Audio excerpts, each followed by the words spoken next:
Trump declares North Korea a sponsor of terrorism, but experts WR move may trigger WW3.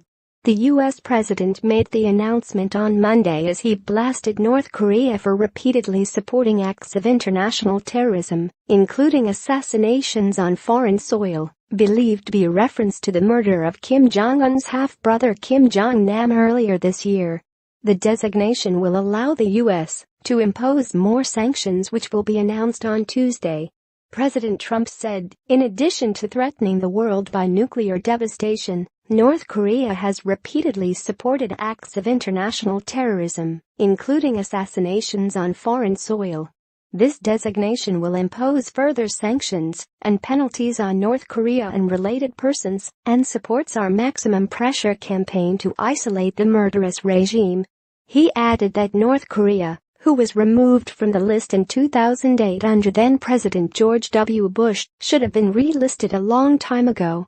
Ed Royce, the Republican chairman of the House of Representatives Foreign Affairs Committee, called the decision an important step in our efforts to apply maximum diplomatic and financial pressure on Kim Jong-un. However, Democratic Senator Edward Markey dismissed the designation, adding it ratchets up the rhetoric, but does nothing to hold North Korea accountable for its weapons program. Meanwhile, some experts, including a former chief U.S. negotiator during the 1994 North Korean nuclear crisis, have warned it could be a miscalculation by Trump and just further cements a dangerous game of escalatory brinkmanship amid World War III fears. The list includes Iran, designated in 1984, Sudan, added in 1993, and Syria, listed in 1979. The announcement comes after a United Nations report revealed that North Korean weapons were discovered on Iranian ships en route to war-torn Somalia. According to the report, the Iranian ship was smuggling machine guns from North Korea to arm militants in Somalia and Libya. A UN diplomat earlier asked, why are Iranian and North Korean small arms finding their way into Somalia from Libya? Do they date from before the arms embargoes against both North Korea and Iran? How did they get there from Libya? It certainly emphasizes the point that Somalia is a country awash with arms and still very fragile. Earlier this year, a North Korean ship was also seized after it was caught carrying a huge supply of weapons to Egypt. More than 30,000 rocket-propelled grenades discovered on board the freighter named the Jesan, which the Hermit Kingdom had decorated with deceptive Cambodian colors. The designation follows Trump's return from a 12-day, five-nation trip to Asia in which he made containing North Korea's nuclear ambitions a centerpiece of his discussions.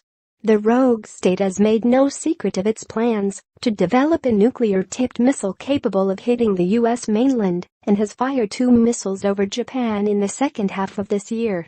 On September 3, North Korea detonated its 6th and largest nuclear test, which sparked an artificial earthquake with a magnitude of 6.3. Meanwhile, South Korea's spy agency said on Monday that the despotic nation may conduct additional missile tests this year to improve its long-range missile technology and ramp up the threat against U.S. However, experts believe the state sponsor of terrorism designation will be largely symbolic as North Korea is already heavily sanctioned by the U.S.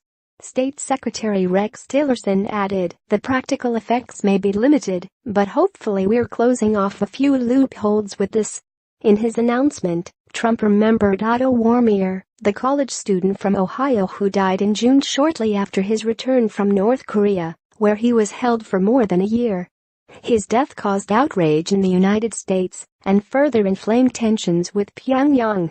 But a U.S. intelligence official has warned that Trump's last move could backfire and escalate tension further amid fears nations are on the brink of triggering World War III.